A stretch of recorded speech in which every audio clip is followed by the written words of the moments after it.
Mm.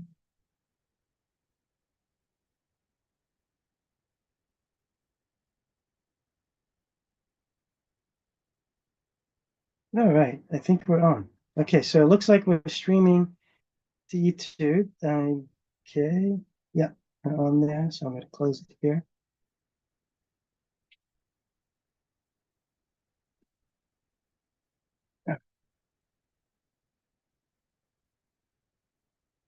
All right, so I'm back. Now we're going to do a screen share and start the presentation.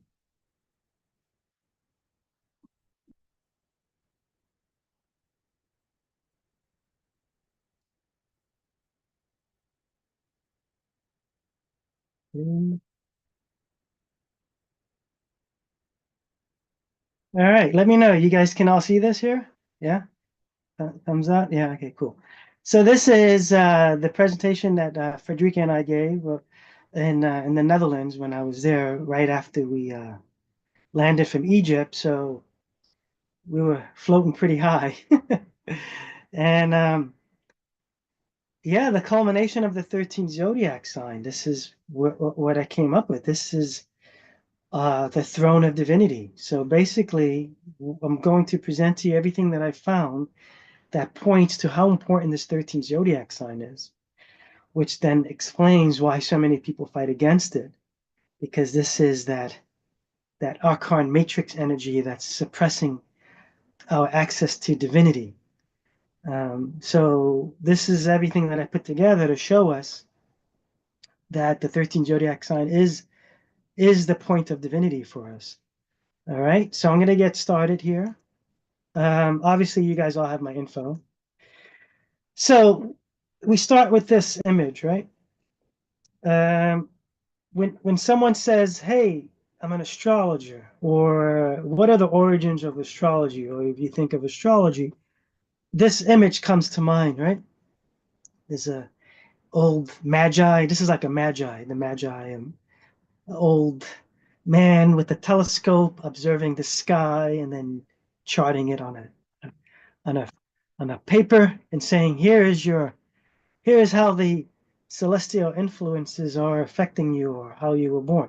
That's this. We all know this image. These are the images of an astrologer, right? This mystical person with a telescope. Here's Galileo, and I made a joke about this because this is the he has the two priests that he's showing the sky.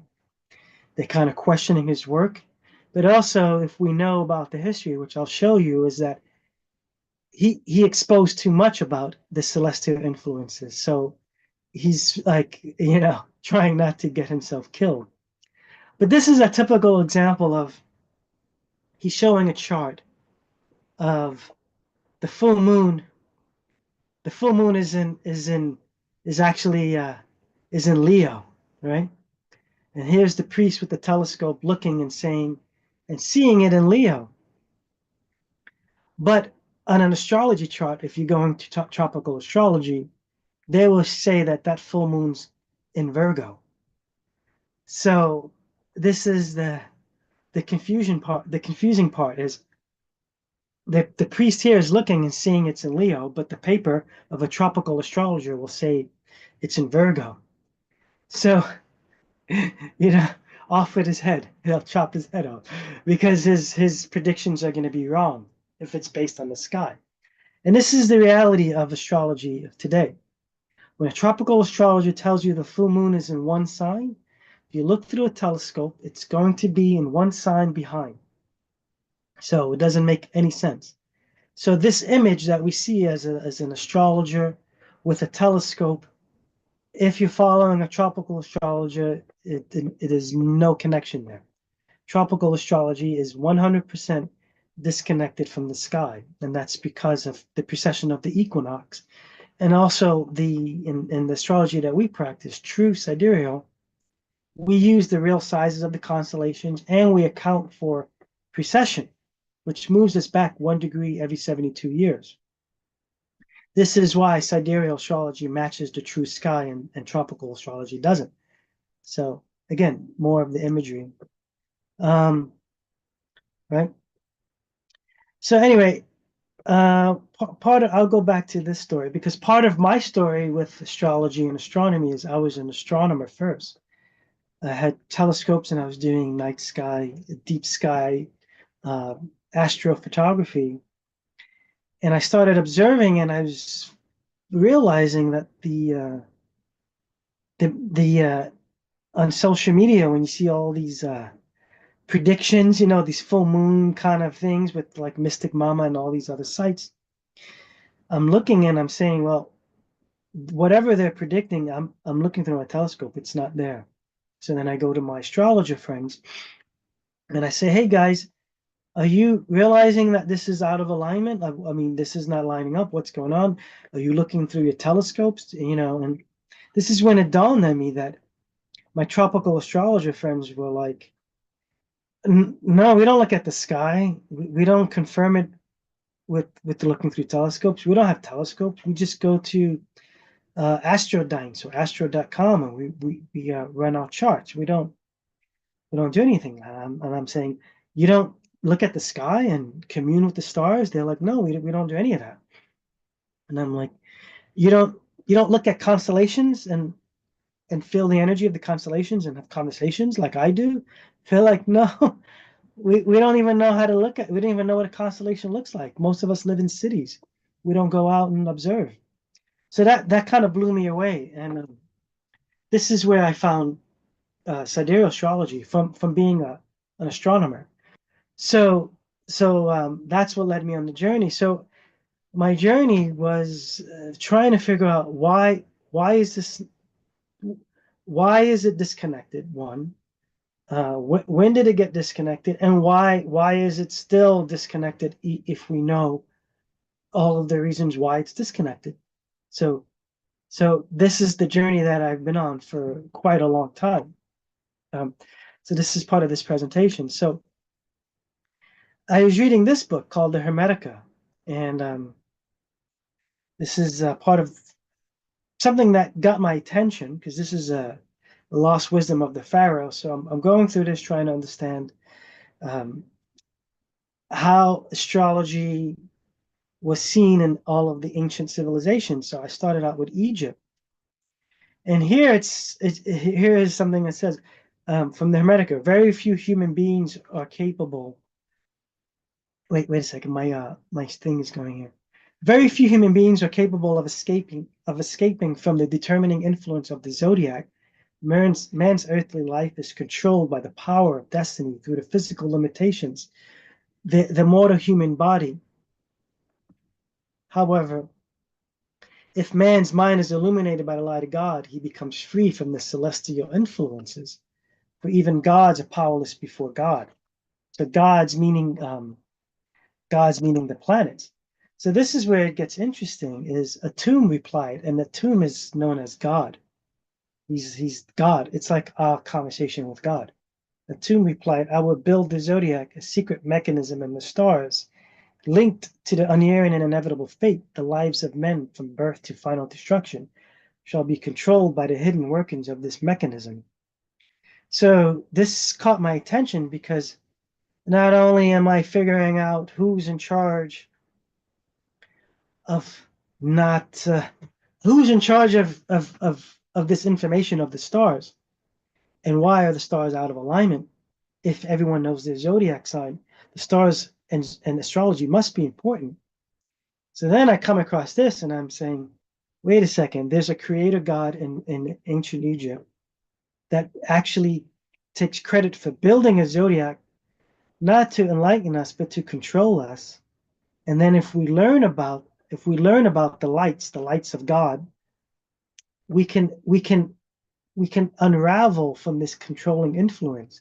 So this really caught my attention. So now I'm going, okay, now something is behind this energy that's that's that's controlling us now. So then I come across this one here. This is from the Bible now. So now I start looking at some biblical references. And this is the most famous one that a lot of people can find, Job 38:31 through 38:33. And you can see 38:31. Canst thou bind the sweet influence of the Pleiades, or loose the binds of Orion? Canst thou bring forth the Mazzaroth in this season, or canst thou guide Arcturus with the sun? Knowest thou ordinances of heaven? So this is saying you need to know the ordinances of heaven. Canst thou set the dominion therefore on earth? Meaning, when you know the ordinances of the heaven, you will establish your dominion on earth. Can you bring forth the Mazzaroth? The Mazzaroth. So you look up the Mazzaroth. The Mazzaroth literally means in the Bible dictionary the signs of the zodiac, or the 12 signs of the zodiac. So here the Hermetica is saying this zodiac is built to control you. And here in the Bible is saying, if you know the way this zodiac works, you will establish your dominion on earth. So now I have these two references that I'm going on that's saying, well, we're under control of something, and we're under control of the zodiac belt. So what's the deal here? What's going on? So then it brings us to the next image. This is an interesting image that caught my attention actually just recently. Hang on, there's people still coming in, so I'm letting them in as I'm giving the presentation, which, okay. This is called the Dance of Death, and if you look on the bottom, it's called the Astrologer. And if you notice, there's an astrologer in one seat, and there's a skeleton, which pretty much represents the face of death, holding a skull in the astrologer's face, being, to me, this looks like, are you scared? Are you in fear? Am I scaring you yet? And the astrologer looks like he's saying, don't bother me. I'm too busy unraveling this secret. And if you look close at the secret, what he's looking at, what is this astrologer mesmerized by? It's the image. There's a ball inside of a cage. That ball is Earth. And if you look at that thick band around it, right in the middle, it looks like that's zodiac signs. So right away, that band is the zodiac belt. So part of this cage that's engulfing Earth, encompassing Earth, one of the biggest bands on there is the zodiac belt. So this is what caught my attention: the dance of death. Earth is in the cage. The most the defined band around it is the zodiac belt. So I'm going, okay, that's strange, because this image then came to my attention. This is Earth with a Dyson sphere around it. So this is another image of a Dyson sphere. Have you ever heard of a Dyson sphere? No? Okay. So you see that cage looks exactly like the cage on Earth, like the cage in here. These three images kind of reference each other. So let's take a minute to read about what a Dyson sphere is, because you remember I studied astronomy. So I was into, uh, I was like an astronomy geek. So a Dyson sphere is a hypothetical megastructure that encompasses a star and captures a large percentage of its power output. The concept is a thought experiment that attempts to imagine how a seafaring civilization would meet its energy requirements once those requirements exceed what can be generated from the home planet's resources alone. So this is talking about, I don't know if you've ever heard about when we were observing a star and there was something called the wow. It was the wow factor. When we saw lots of dip in the starlight, which meant that means there were planets circling around it. But there were so many dips that it didn't make sense that those were planets. So it was either an asteroid, it was either like an asteroid cloud or a Dyson sphere, because all of these these webs created multiple dips in the light, and they called it wow. They wrote wow on it. There was a lot of dips. But in any case, so then they opened this concept up that, yeah, that makes perfect sense that civilization would pretty much put belts of solar panels, but high tech, obviously, belts of solar panels around the star to capture its energy and then to beam that energy to Earth so that we have this resource of energy, because at some point we're going to run out of the resources of oil. So, and solar panels on Earth with cloud coverage doesn't really work.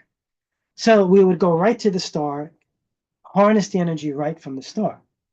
So then my mind thinks, okay, if that's a hypothetical uh, um, model, and it goes around a star because the star is emitting energy, what's the difference if it goes around a planet?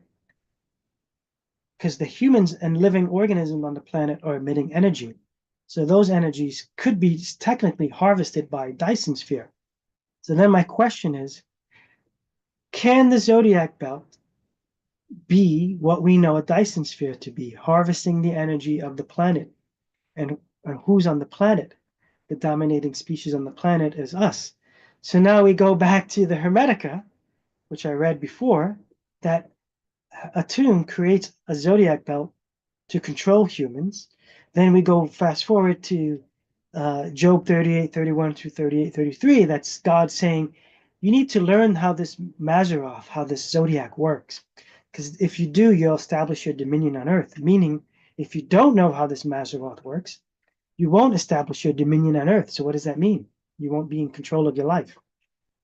So these 3 points that I just pointed out, if you look at it with an open mind, it makes sense. And at that point, if you are like me, you should be a little worried because now we're getting into matrix energy where we might be controlled by something, the zodiac.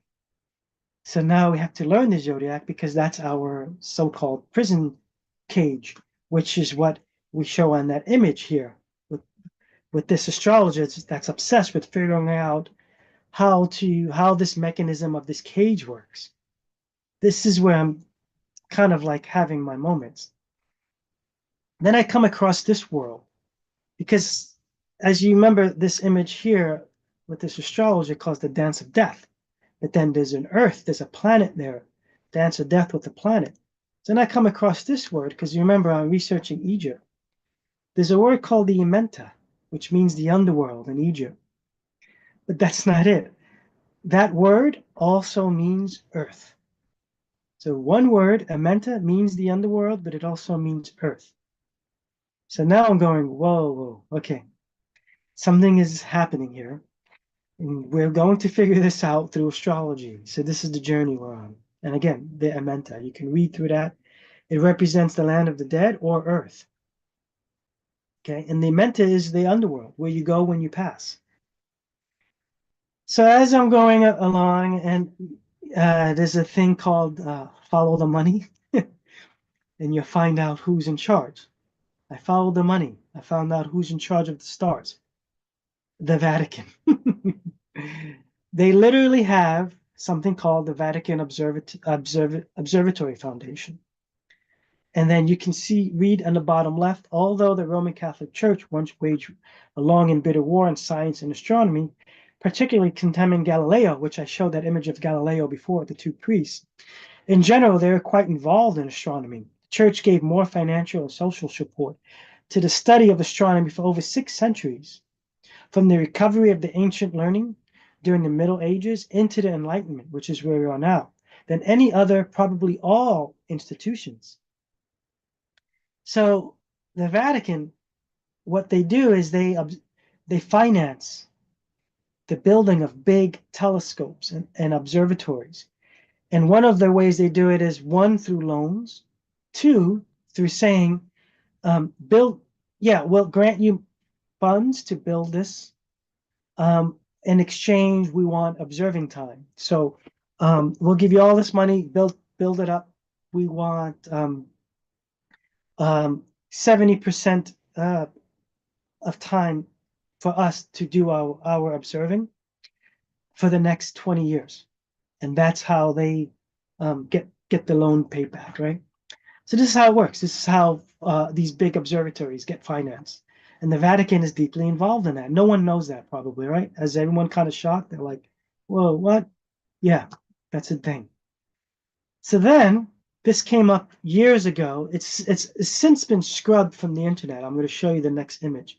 They scrubbed it from the internet and they changed the name.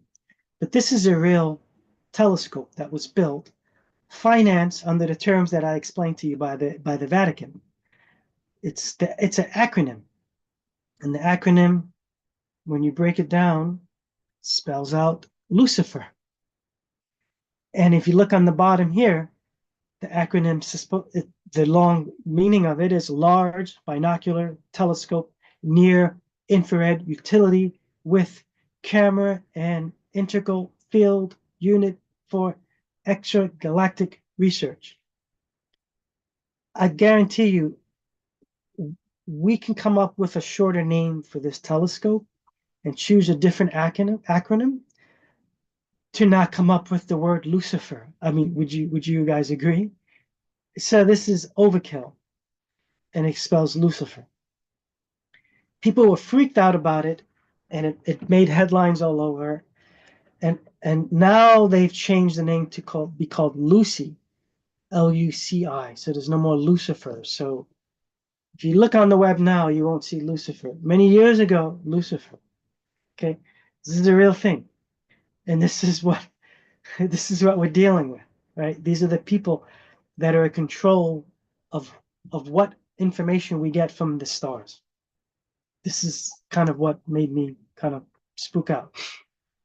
This is just something that I show what basically people don't know why the stars are disconnected. Why is astrology disconnected from the stars? Simply look up precession of the equinox. You will see right away why we're disconnected from the stars.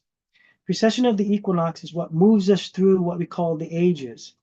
So right now we're still in 2000 AD. We're still in the constellation of Pisces. We're not in the age of Aquarius. So this is how we determine, this is the great clock. This is also called the great clock, the great year. Where the sun is rising on the spring equinox is the great year clock. Right now on the spring equinox, you look to the east at sunrise. The sun is in the constellation of Pisces. So we're still in the age of Pisces. And about towards 3000 AD, a little earlier than that, we'll be in Aquarius. We're not in Aquarius now, but tropical astrology has it wrong because they have no clue of how the celestial mechanics work. And this is the problem that we have with tropical astrology. They're disconnected from the stars. So they're not bringing in star wisdom. We are bringing in star wisdom. So here's an example of a clock. And this is where we're going to get into for the holidays or the holy days. December 25th, 2012. They say on the Christmas day, the sun was in Capricorn right here. You see it's highlighted Capricorn, 4 degrees Capricorn. That's a tropical astrology chart. Here's the night sky on the winter solstice 3 days before. I'm going to show you a story that we all know. On the winter solstice, the sun was actually in the galactic center, in this right where Ophiuchus is, his foot. That's where the sun was. I'm going to show you how important this date is. It's so important that you're going to say, what were we thinking? We almost missed something amazing. December 21st, 2012. The sun was in the galactic center. Christmas, the sun just moves past the galactic center, and it's now in Sagittarius heading towards the light. This is the Sidereal, the real sky. This is Stellarium. Stellarium is not an astrology program, it's an astronomy program. So here we go, 2012, Christmas Day, 8 o'clock in the morning. The sun is in the foot. You see, I drew it out, I highlighted in dashes the constellation of Ophiuchus. The sun is right at the foot. The sun is right at the foot, right? You see? Here is the depiction of when they drew Ophiuchus and where he is in the real sky. Right there, his foot is in the galactic center. Exactly how we show it here, exactly how it's shown here, exactly how it's shown here. True sky astrology, right? So this is what made me realize Ophiuchus is not just a 13th zodiac sign, a new sign that appeared. And you remember, it circulates once in a while. It comes up. The news will pick up a story. Your sign has changed because of a 13th zodiac sign. So then again, we create this divide between astrologers, tropical astrologers are like, there's no 13th zodiac sign, la la la la la. So then there's debate. But no one takes the time to really look into what is this 13th zodiac sign about? And it's not really about arguing over astrology and the 12 signs and the math and all this stuff. The 13th zodiac sign is one of the most important signs that you're ever going to have a connection with once I show you what it really is. And this is why they work so hard to suppress this part of the sky to us. This is the reason. Okay, so we're gonna get through here. Obviously, this is what it looks like in the sky. You can look through all your charts. It just gives you like a visual reference of Ophiuchus, where it is. It's right between Scorpio and Sag. His foot comes into the galactic center. We will talk about what that really means. Here's a great book. And most of you people are in the master class, so you actually have a PDF of my notes. But in here, it tells you that, yeah, there was once a 13 zodiac sign positioned right where it was positioned. Talks about the 13 months. So you can read through this here.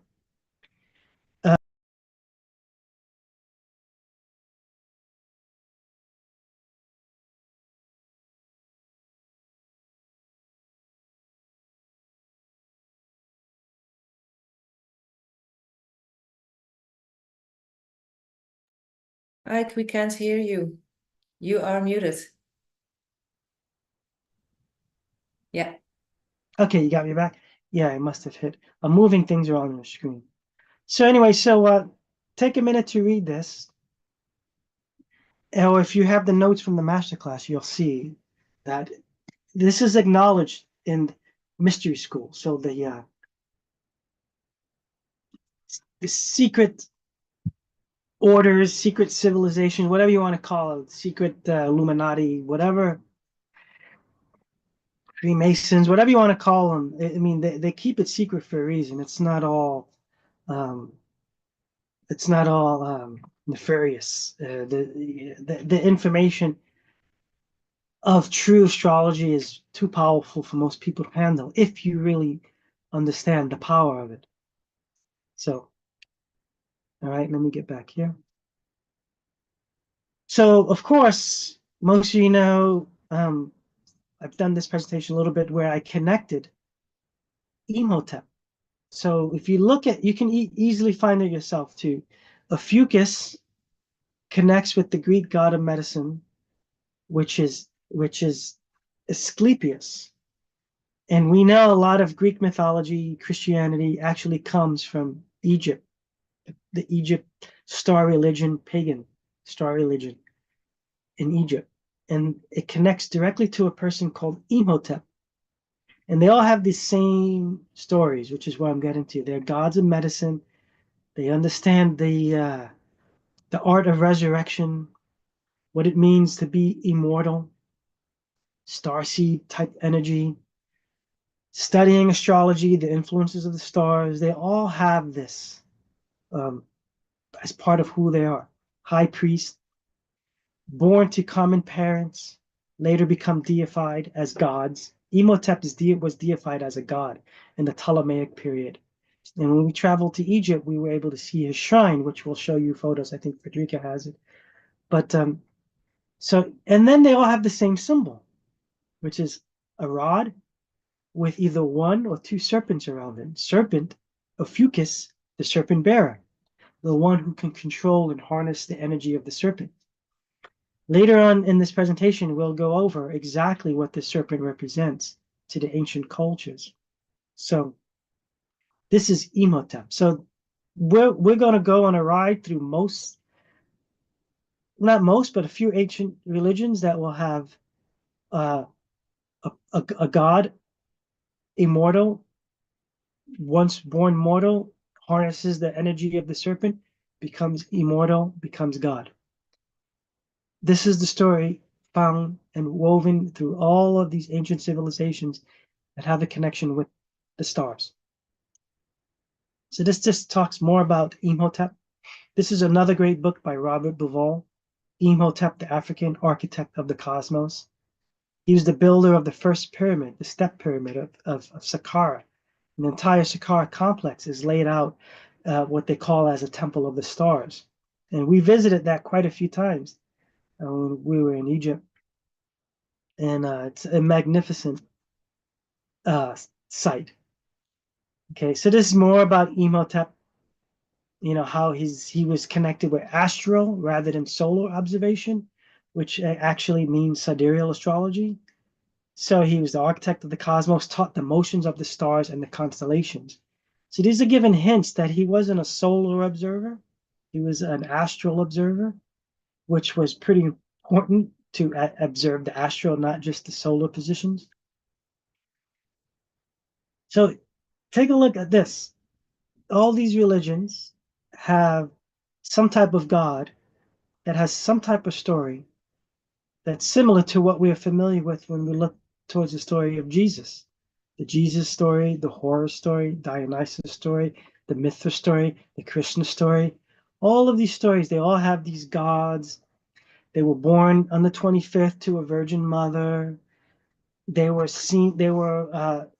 gifted, but they were normal. They were born as common humans. And then later on, they become deified as gods. It's the whole story. And I showed you where that sun was on the 25th, on 2012. This is one of the most important dates in our time on Earth right now. And I like this little thing here. It says Merry Christmas, Christos myth. So this is what we're going to open up right now. We've all seen that story, right? The Last Supper. This is where the symbology of 13 comes in. But if you don't have the eyes to see, you'll only see 12. Jesus and his 12 disciples. And you can see the sun is in the middle. And then these 12 disciples represent the zodiac signs. And you can see there's one female here, the Virgo, which is what the zodiac looks like. Okay, this is Mary Magdalene. This is the mother. This is Mary and Mary. This is where the story thickens because it's in our religions. It's in the religion that is dominating our civilization right now, which is Christianity, which is what the Vatican obviously is pumping out, right? Then you get into stuff like this, and this is all over Egypt. If you guys were part of the virtual tour or the physical tour like Prana, this is everywhere. 12 disciples pulling either a serpent, fighting a serpent, whatever it is, there's a pharaoh, sun god of sorts that's going through the Amduat, the underworld. And remember that name, Amduat. Remember the Amenta fighting the serpents of chaos in the underworld, being helped by 12 helpers to get through to the other side. This is all of the things that were catching my attention as I was kind of researching and studying what's going on with astrology. So here's these images that showed up for us. There's another image that shows up. This is part of one of my favorite scenes, the weighing of the heart of the Hall of Ma'at, where when you pass on, they weigh your heart against the feather. And if your heart is lighter than a feather, you get to go to the other side. But what caught my attention here is if you look on the top where Osiris and Isis are sitting, they're waiting for the initiate who just passed. Horus carries him over and says, now you can go into heaven. Heaven is where? In the stars. If you look above, you see 12 serpents, and you see the head of Horus in the middle, which is exactly what this is. Horus in the middle, 6 on each side, 12 disciples, 12 serpent energies, the one sun god in the middle. It's everywhere, everywhere, once you know what to look for. So this is, again, 13. 12 serpents of chaos, 12 hours of night, 12 gates of the Amduat. 13 people are always in this image. This is me in Egypt when I was studying this at the tomb of Ramses, I believe, I. If you look at the serpent, this pharaoh, Ramses I, is said to be stopping the serpent of chaos dead in his tracks. So he's actually controlling or stopping the chaotic energy of the serpent. And if you look at the serpent, there's 12 coils. This serpent represents what I was told, which makes sense. Serpent represents the 12 hours of the night. Each gate is met by a serpent of chaos. And if you pass a gate, you get to the other gate is another serpent of chaos. If you can harness the energy of the serpent, you pass the gate. If you can bear the serpent, you pass the gate. If not, the serpent of chaos will control you and will devour you. So here's an image of the pharaoh stopping this serpent of chaos dead in its track. 12 coils.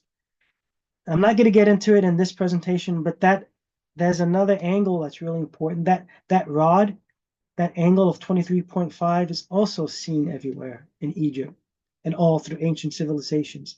This is showing knowledge of the zodiac. All right, but that's not part of this presentation, so I don't want to confuse anyone. So here's another image. 12 and one person, 13. This is more of symbolism of serpent energy, kundalini energy, and then you can see here the Uraeus, right here, the Egyptian staff of Osiris. It's the same staff of Asclepius, same staff of Ophiuchus, same staff of Imhotep, serpent around it. And look on the top, there's a pineal gland. We all know what the pineal gland represents, right? Consciousness, cosmic consciousness. Bring your attention all the way over to the right. The modern day symbolism of medicine is what? The same symbol, a rod with serpents going up it. Coiled 7 times, which is quite interesting. I caught on to that. 7 times are the 7 chakras. So this is the human energy field. These are the 7 human energy fields. So, and these serpents are coiling around these 7 points. So once you can harness the energy of these 7 points, maybe you become enlightened. Maybe that's what this is telling us. So let me bring my attention over here. Now we get into cross-referencing different religions that have origins of star religion. So here we have the Inca sun god, right? This is in Tiwanaku, the sun, the temple of the sun. There's a god standing there with 2 power rods in between his hands. And these are rays of light above his head. This looks like sun rays, like we saw in that Jesus image, right? The sun rays, the one person in the middle, holding the 2 power rods. And if you look over all the way to the right, my right, you see this image in Egypt. This is the Ankh, which represents eternal life. That's what the Ankh represents. Immortal, eternal life. Holding 2 was scepters, which mean power. Was scepters are power. And look in the middle, you overlay them on top. It's the same exact image. If you recall the image of Ophiuchus, what is Ophiuchus doing? He's holding 2 serpents in his hand. If you go backwards 1 more, 2 more, the serpent of chaos. And he has him straight. He's bearing the serpent, the power of cosmic consciousness. And if you look, then break down the name, Vero means hero, Kotra means from the sea, the hero from the sea where? Sea of stars. And remember, hold on to that sea. What is the sea? What is the sea of stars? Hold that reference point of coming from the sea, because you're going to see a lot of that now. And here's just more references, serpent gods. This is in India. This is I love this one. This is Quetzalcoatl, the feathered serpent, the plumed serpent. This is the Aztec. And you notice how you see the feathered serpent eating the head of a person over to my right. So the head is known as the ego, and the serpent eats the ego. So this is kind of like underworld scene. It's like, oh my God, the serpent of chaos is going to eat you alive, take your head. But I'm looking at it from a symbolist point of view. This is, oh, serpent of chaos is going to take your ego away. So that's another important thing to recognize. Then we get into the Incas. They also have a lot of serpent references and dark constellations in where? The Milky Way, which is where the galactic center is, which is where Ophiuchus is. So now we have Inca, now we have all of Mesoamerica, we have Egypt, and we have the modern day religion, Christianity, now have these references towards this kind of point in the sky, which is the galactic center. And this is the Llama, and the Incas call the Llama the messenger. This is where the messages come from. And you can take your time and read through this. You can see that this serpent, place of the serpent, brings chaos, but it's also welcome. And this is the Incas. They have the llama, they have the toad, they have the serpent, and that is overlaid right above the Milky Way, which is right where the galactic center is, which is right where the Fucus is, the 13th sign. Okay. So now this is where a few things started pinging for me. Because I do remember that the sun was rising. This was called the Great Galactic Alignment. And many people didn't know about it. A lot of people said, well, these are when planets are going to line up. This is all this stuff. But it was very fear-based.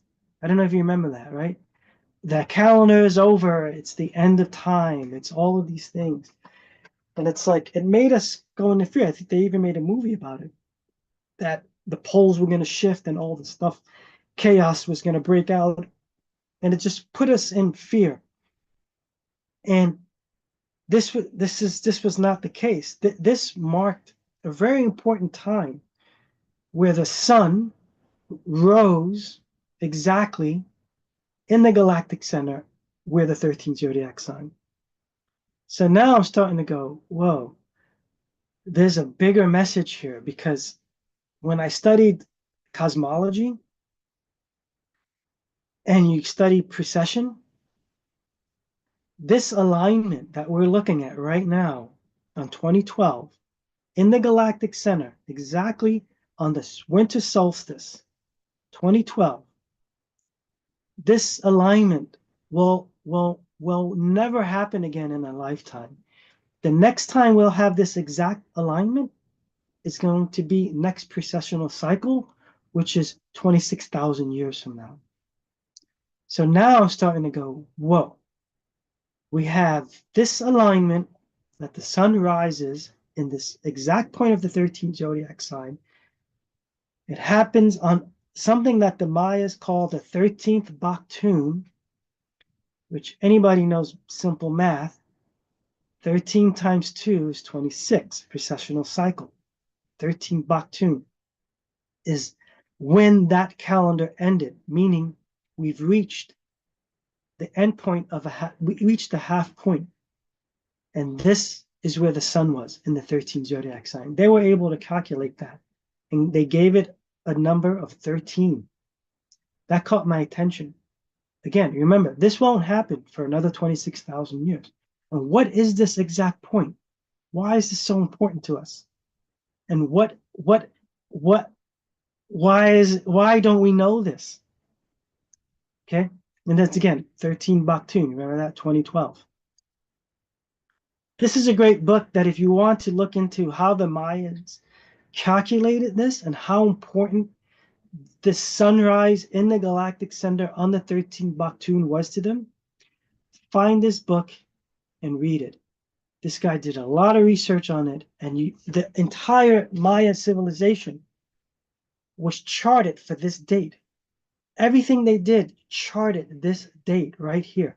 And it wasn't because the world was going to end. It's quite opposite.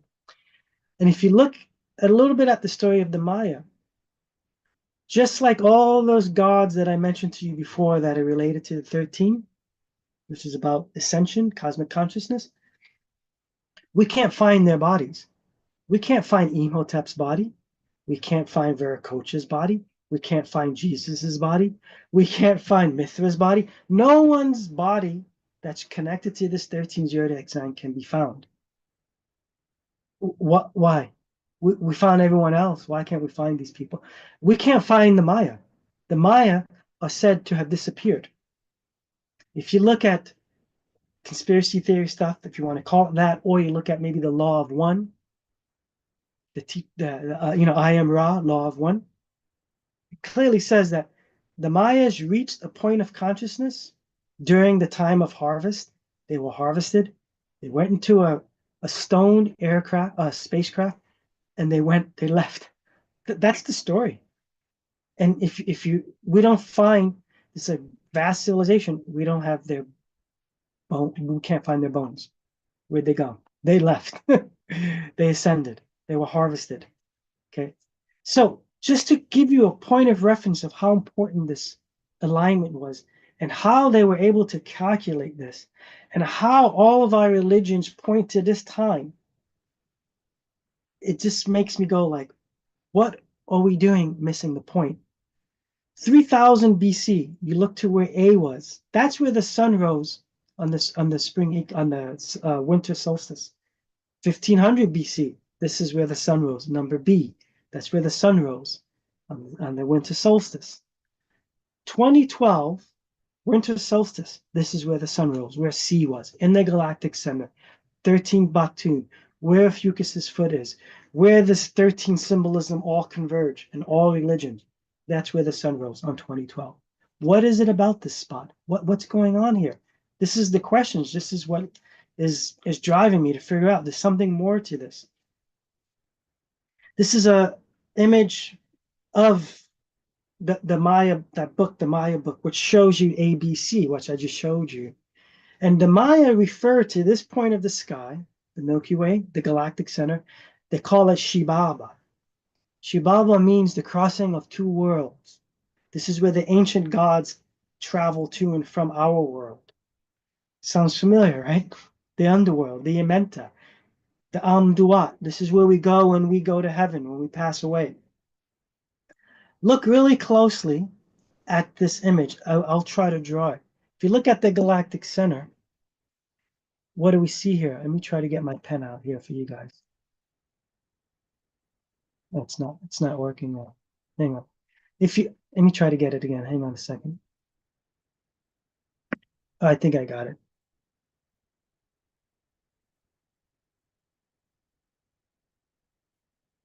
That same spot that I showed you, a fucus, foot of a fucus, comes into the galactic center, right into Shibala on 2012, on the winter solstice, December 21st, 2012.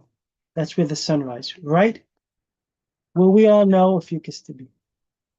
So, what are the odds of that, right? Again, I'll show it to you one more time, right?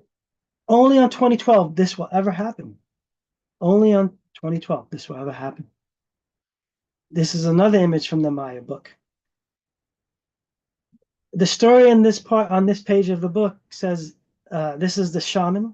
This is the village shaman. He drinks a concoction of mushrooms and cacao.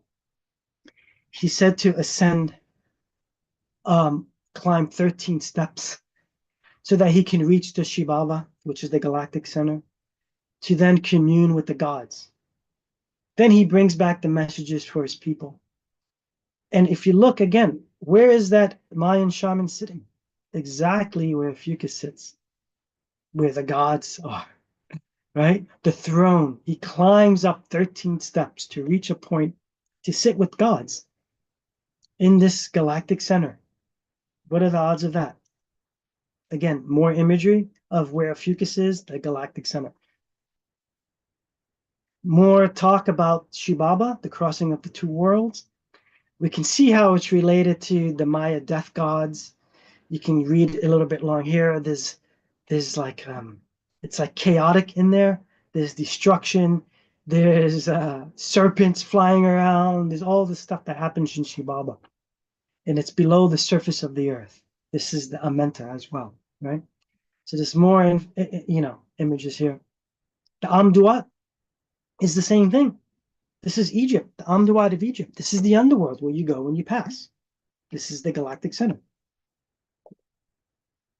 This is what you see. And when you go into the temples and the tombs in Egypt, you see the pharaoh, you see the sailing of stars. It's known as the Amduat. The pharaoh goes to the 12 gates and battles the 12 serpents of chaos through the Amduat, the underworld, the Shibaba, the crossing, so that he can have a rebirth. This is look at the bottom. This is associated with the imagery of continual death and rebirth, as the sun dies where it sets, and through the traits of rebirth in the underworld. So, do you understand what I just read to you? Death and rebirth as the sun dies where it sets. You understand that? This is that one point where the sun dies is where it's going to rise again. And that is, all of the religions point to that as being the galactic center, the Amdua. This is where the sunrise, sunset. They are all practicing this journey, right? The Amdua, the Egyptians practice how to rise, how to die and relive, rebirth again, where the sun sets and comes back, right? Where is this place, right? Now, this is where my cosmology studies come in. So I'm like, okay, what's going on in the galactic center? What's happening here? Why does Shibaba call this the crossing? Why did the Mayas call this Shibaba, crossing of two worlds? What's going on here? Why is this referred to as the Amduat? Why is this referred to as Shibaba, right? Like, what's going on here? Why does the 13 Baktun end when the sun is here? What's going on? We just discovered in 1994 that there's literally another galaxy crossing into that part of the sky where the galactic center is, exactly where the galactic center is. Some even speculate, if you read this, that we actually are not from the Milky Way galaxy. It just might be that we are from the Sagittarius dwarf galaxy that's merging with the Milky Way galaxy exactly at this galactic center point. Which is then you start to kind of do all this cross references and you're saying, oh, wait a second. The Mayas refer to this as where the gods come and visit us, like at the galactic center, while there's a galaxy that's coming there. Science is saying we actually might be from this new place that's crossing into this galactic center point. So now I'm going, okay, now what's really happening here? Who's crossing where? Crossing two worlds. We obviously know the symbolism of the Christos. Christ is the cross. Shibaba, the crossing of two worlds. The Ophiuchus symbol, if you look really closely, like the tattoo on my arm, he's holding a cross in his hand. If you look in the sky, that's what you notice, is there's a cross that Ophiuchus holds. So now everything is referring to two paths crossing. So I'm going, okay, there's something more here. Well, there's another crossing that's happening at this time, exactly at that point of 2012. There's another thing called the photon belt, which I just found out about years ago. It's a belt that's called, and you can look it up. NASA says, yes, we're moving through a cloud of highly charged magnetic particles. You look at things like Law of One and conspiracy theories and the Ascension Glossary and all that stuff. They talk about it like it's nothing. Oh, yeah. Every 13,000 years, we pass through what's called the photon belt. It's a highly charged magnetic field of clouds that our sun, that the Pleiades are in. And I study cosmology. I've observed the Pleiades. You can find images of Pleiades. You look at the Pleiades, they literally look like they're in wispy clouds. The stars are surrounded by wispy clouds because these clouds, the stars and the clouds activate the energy fields. So when you look at the Pleiades, it's a cloud. Look at any other stars, it's just a star. Why is that? Because we are observing the Pleiades through this photon belt.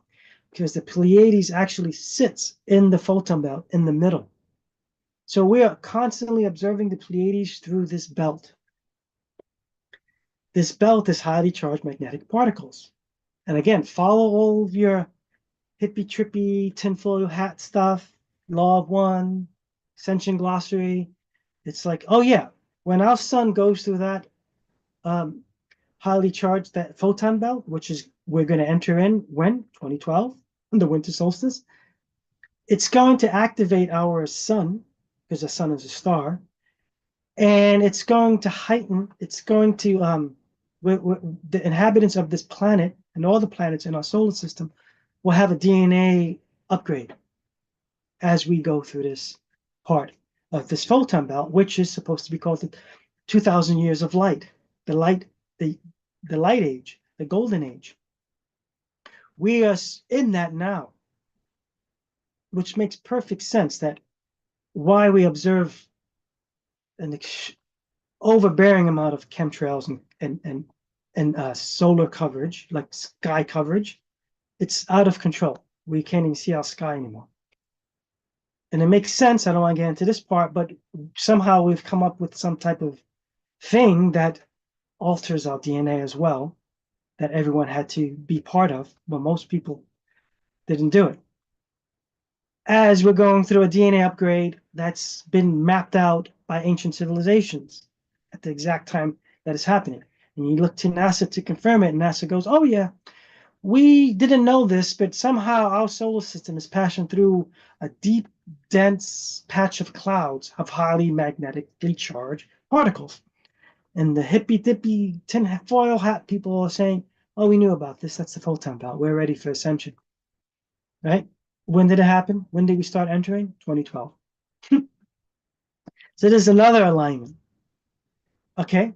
So this now is something that I call the greatest show on earth.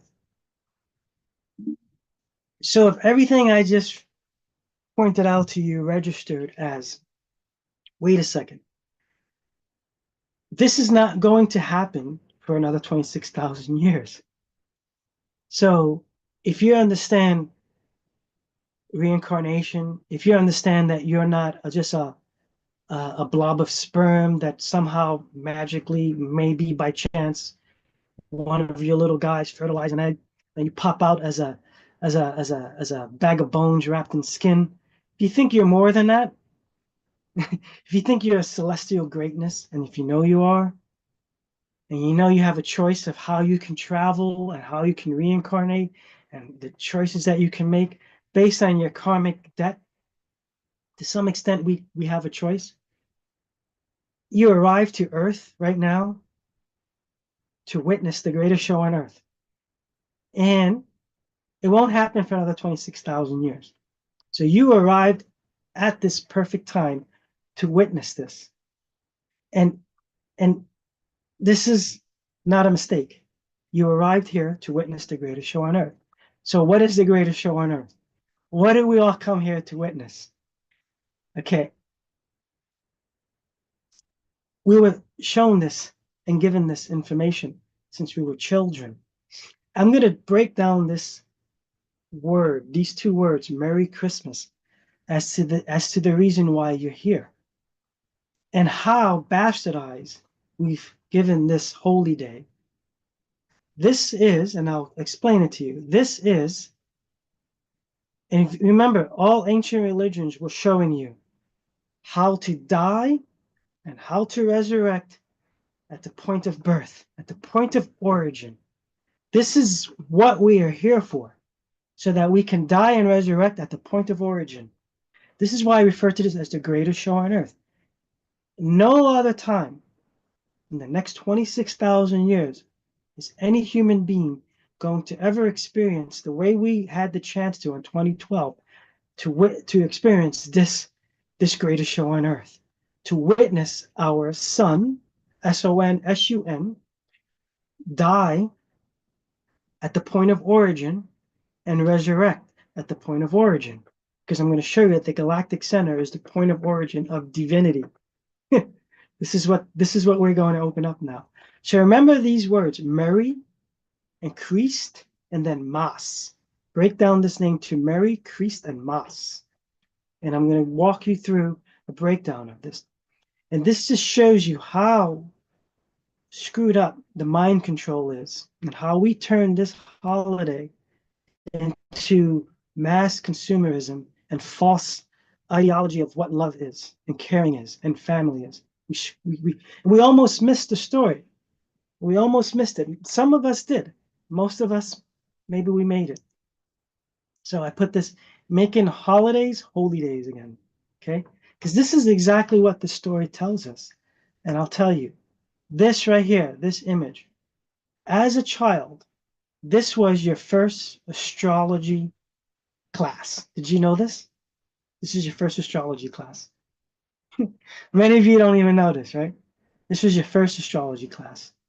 And unfortunately, because of the way we were indoctrinated and our parents were indoctrinated and their parents, our grandparents, so on and so on, were indoctrinated, we lost touch with star religion. We lost touch with worshiping the stars. We lost touch with the stars having any importance to guiding us. Yet, And the main religion that controls most of society right now is Christianity. They tell you the story, but they don't show you how to truly read the story. They tell you the story. Three kings follow a bright star to the east to find the birth of the Son of God, right? You look a little deeper and you go, oh, wow, those three kings, they're called the Magi's, magicians. Look a little further. Wait a second, those Magi's were actually astrologers. They were following a bright star. Okay, look a little further. What is that bright star? Look a little further. Where does that bright star point to? This is an astrologist. This lesson should be taught to every child as soon as they can understand words. And thank God I have a 2-year-old child that I'm going to teach him this lesson. I have a 21-year-old child. I didn't know this at the time. I couldn't teach that lesson. And I have another chance. Three kings follow a bright star to the east to find the birth of the sun. We all know that as a story, right? They wander to the east. That's your first astrology assignment of life. And I think you all fail. But that's okay because you're studying with me, so you're going to make it. All right. So, what is that story? How does it look in the sky? This is the story coming up. The three kings, the three magi's, are the three belts of Orion. When you follow the three belts of Orion, you find the brightest star in the sky. That's known as Sirius. Sirius is Isis. And now I'm going to break down to you the Mary, Mary, Mary, the Christ, the Christos, the Christ, and the Mas. And you're going to see how this was an astrology story that was showing us 2012, right? So you follow the three kings, belt of Orion, and this is literally how you do it in the sky. You go to Orion's belt, and you could do this tonight because Orion is visible in the winter sky. Follow the three belts, go down the same angle, you're going to spot Sirius. Go down further, you'll see sunrise there on Christmas. Right there. That's the east. She's pointing you to the east. That's how you find east. So when you're wandering the desert, you don't know what to do. The three kings follow the brightest star at the east. And at that point, they will meet the birth of the Son, Son of God, Son, Sun. So this is what I've come to. So now, and I'm not a religious guy, and I was afraid of religion because my grandmother grew up going to church every other day and wanted me to come, and I was scared because the hallelujah stuff is kind of weird for me. So, I'm not a religious guy, but it took me a minute to accept this, to go like, whoa, wait a second, this is actually in our ancient biblical information. We just weren't taught how to read it. And then the most magnificent monument, I believe, on planet Earth for most of us is the pyramids, which we had the privilege of sleeping right in front of our hotel room when we were in Egypt. We had this view every morning. And the pyramids are built to mirror exactly the alignment. Even the one that's offset, the Minkar, the small pyramid, is aligned to the offset star of Orion. I mean, our monuments are built this way. That's how important it was to understand the story. We weren't told that. This is the problem. We weren't shown that. This other image is the most recognized image on planet Earth. When I show you the artistic rendering of this image, and if someone can tell me what this is, you can unmute yourself. But if not, I will show you what it is. Okay, I'll show you what it is. So you see the star Sirius to the right, my right. Right. Well, I don't know if you can see my mouse or not. That's the star Sirius. See that little bit of a glow? That glow, that's the sun. So you kind of, are you catching what I'm talking about? I'm going to show you this image. This image is the most recognized image in the world when we put it into an artist rendition. Sirius, remember, the star Sirius is Isis. And then there's something going on here with a sun globe. What is that image? I'll show it to you. It's the most recognized image on the planet right now. Is Mary holding Jesus on her lap. You go directly to Egypt, because we all know Christianity comes from Egypt, right? That's the image of Isis with baby Horus on her lap. Horus and Jesus are known as the sun gods, S-O-N-S-U-N, the primordial son of God, the most important child to be birthed, whatever you want to call it. Now, what this is the Sirius pointing towards the east. This particular image of Sirius and the sun, and that image that I'm showing you here, is what's called the heliacal rising of Sirius. Heliacal meaning the sun rising with Sirius, meaning the Egyptian New Year was marked when Sirius would rise just above the sun, and they would rise together. The mother and son rise together. Sirius and the son, Horus, rise together. That was an important scene for them.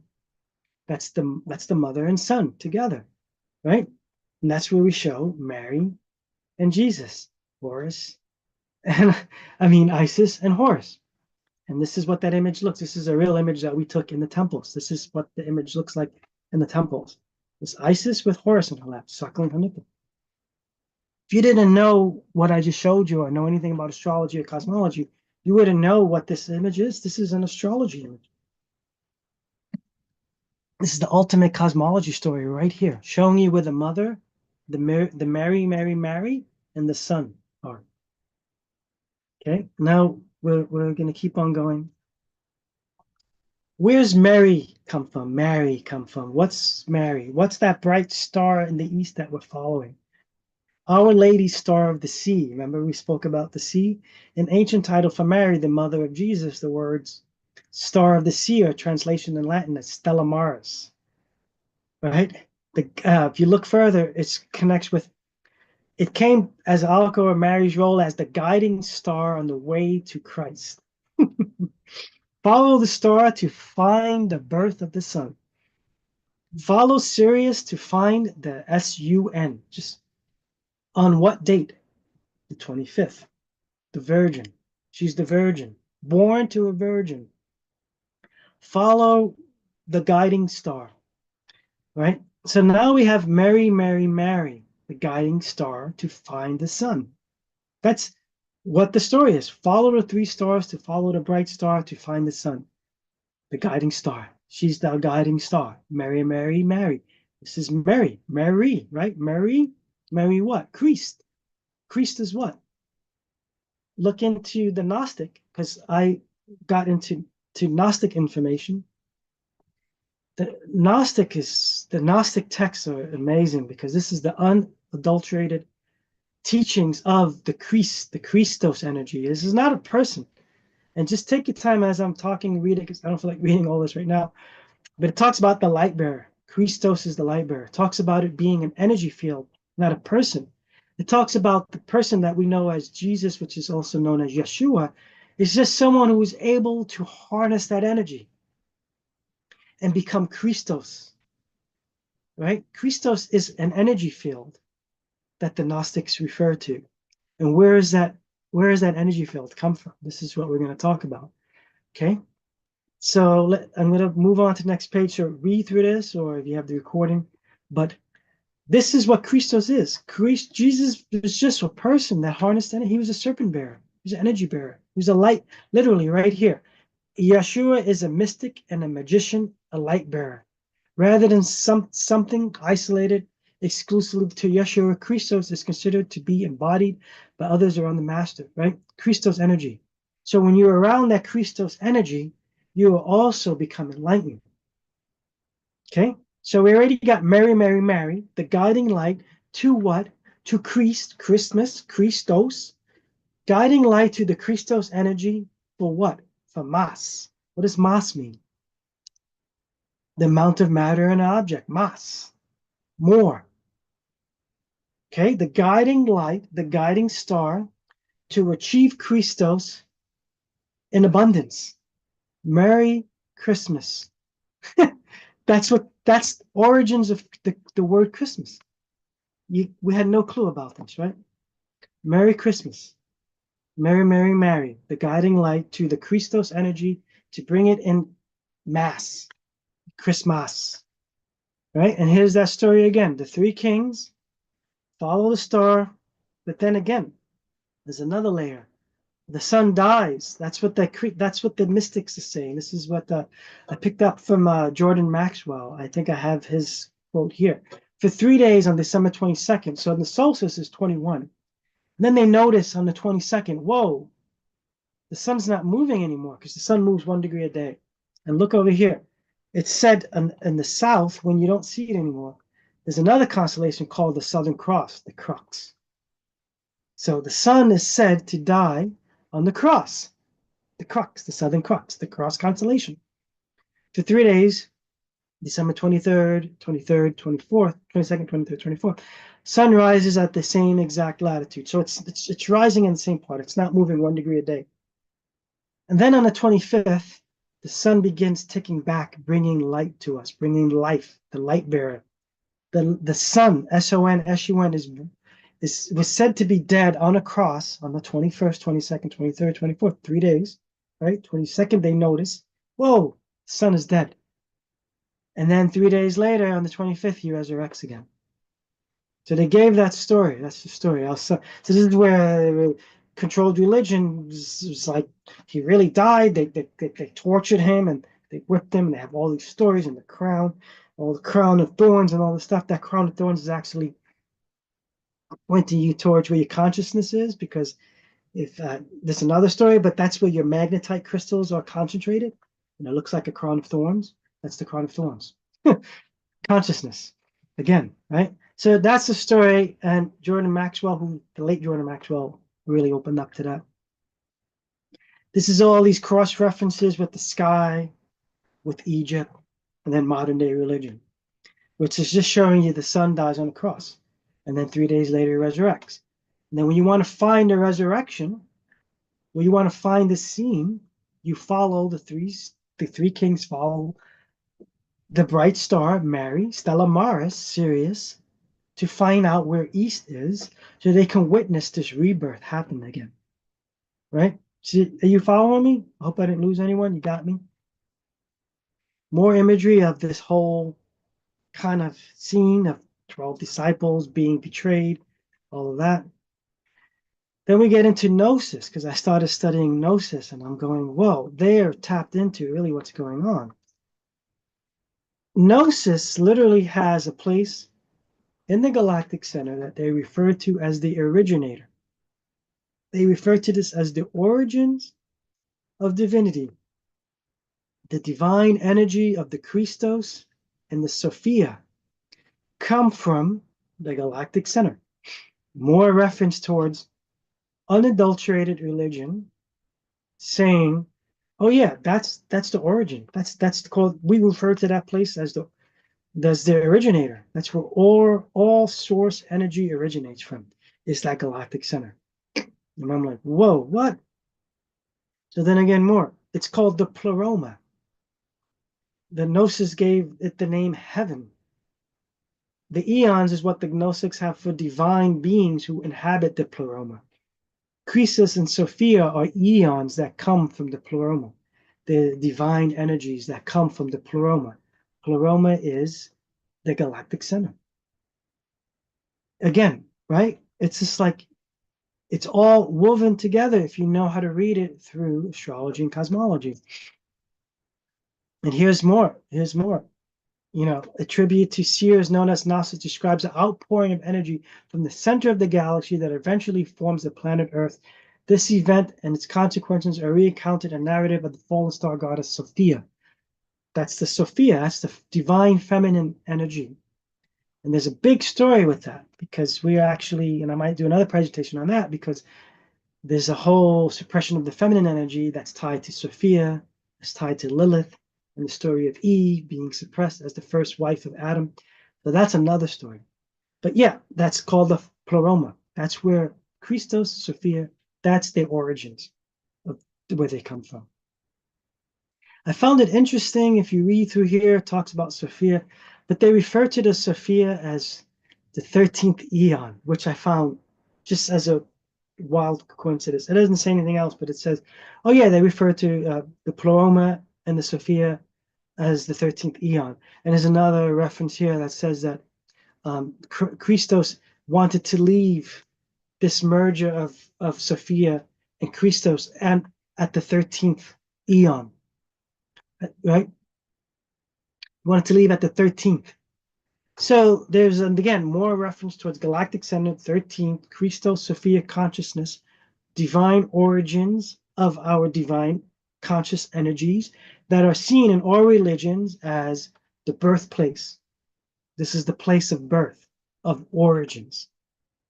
Okay? Then, during my studies, a guy is like, oh, I heard you in a movie, Code 12, and talk about the 13th zodiac sign. What's so important about this 13th zodiac sign?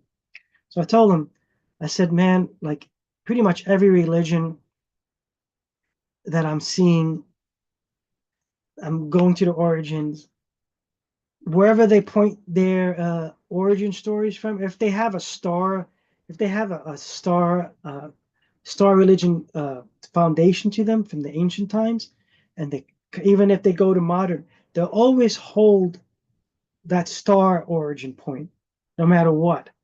And he goes, oh, that's so weird. I belong to the Mormons, Christ of Latter-day Saints or whatever. We worship a star called Kolob. And I said, I'm going to guarantee you, without even looking it up, Kolobs are going to be in the galactic center. So I look it up. They refer to Kolob as the throne of God, the great star, the governing one. So I'm going, okay, where is Kolob? Researchers found that Kolob is in the galactic center. Again, another religion points to the galactic center as a throne of divinity, as a throne of a god. This is the image of Kolob, which is Egyptian. This is the um, how do you say that? The reference of Kolob. And then I look in the middle, it said that that's the galactic center, and I noticed there's an X. And then I found a better image. And I'm like, whoa, look at this. You have in the middle, in the galactic center, you have this Khanum, who's also known as a primordial Egyptian god, with an X on his chest. But what's really interesting, he's holding a wasp scepter, two of them. And it's a Jed pillar, also an Ankh. So this is extreme immortal power. And this is supposed to be a wild religion. The Mormons are kind of crazy. Their origin stories are in Egypt. The star is Kolob, the galactic center. Again, right? You can't debunk it. So then, of course, we know a lot of my work was with Ophiuchus, the galactic center, Egypt, Emotep. Then we fall into Dendera Zodiac. We visited Dendera. We saw it ourselves. Right here where it's highlighted in yellow, Ophiuchus is a god on the throne, the throne of divinity. Right where it is in the real sky, right between, if you can see below it, is a Scorpio and Sagittarius. Right above it is Ophiuchus, exactly where he is in the sky. Exactly what we see. It's in the Dendera Zodiac, Ophiuchus, Emotep. Again, circled in black. Another one. Right here. Right where it is. So it's not like, oh, whatever, that's the 13, blah, blah, but it's all the way there. No, it's right where it is, right in the galactic center. This is Dendera Zodiac. And that's my own image right here, which I don't know if you can see my mouse, but I'm pointing it out there. So then that's not it.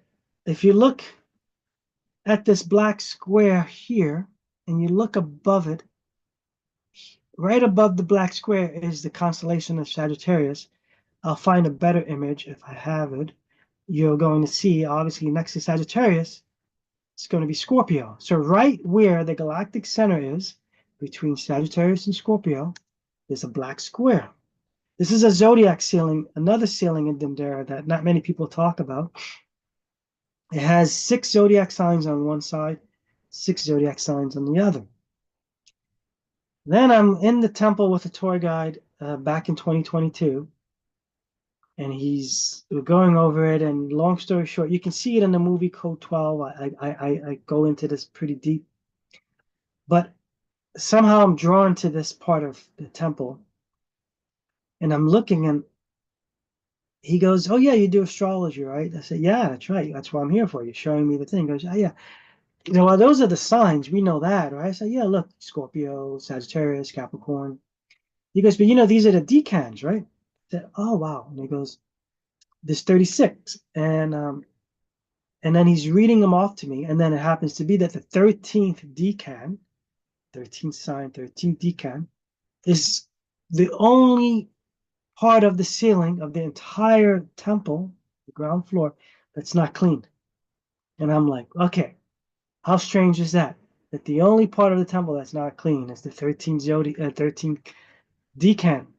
Seppuku is a serpent god on a boat. And I'm just like, this is just too strange. It's the only one that's not clean. And he goes, oh yeah, they'll clean it again. If you look to the upper right, you'll see Scorpio, and then you go backwards, you'll see Sagittarius. So this is where Ophiuchus is, the 13th sign. If you notice, zoomed in, he has a serpent head. But not only that, the front of the boat is clean. And when you study the 12 gates, the 12 hours of the night in the Book of the Dead, the front of the boat is known as the Precession, the one that sees the light. The front of the boat is one is where the guiding is, and the back of the boat is not. So the front of the boat somehow is clean in the light. The rest of the boat is dirt, is not clean. So I'm like, what are the odds that all this is lining up? And the only excuse is, oh, they forgot to clean it. They'll get back to it at some point. And the way this is a I think it's a UNESCO site, if I'm not mistaken. This is a monument that, in order to erect anything, you need permits, and you can't just go, oh yeah, let me go with a ladder and scrub this. This is like years of work that took to clean the ceiling. How do you miss one spot before you take off all the scaffold? Doesn't make any sense. So anyway, I was in the movie of Code 12 talking about this and opening that up. And here's another case of energy around the 13th. 13th again is hidden, right? And this is the from the phone of the tour guide that shows 13th decan. He wrote a book on Dendera Temple. And I think that's it. My presentation is over. So I guess we'll pause. We'll just take a minute to have any questions or Q&A, and then Frederica will just share some cool highlights of our journey through Egypt that we took. We spent a month in Egypt. It was pretty epic. And people go, well, how was it? I was like, imagine every emotion within not 24 hours, within 1 hour. That was Egypt. Hey, what I'm gonna do is I'm gonna stop streaming it to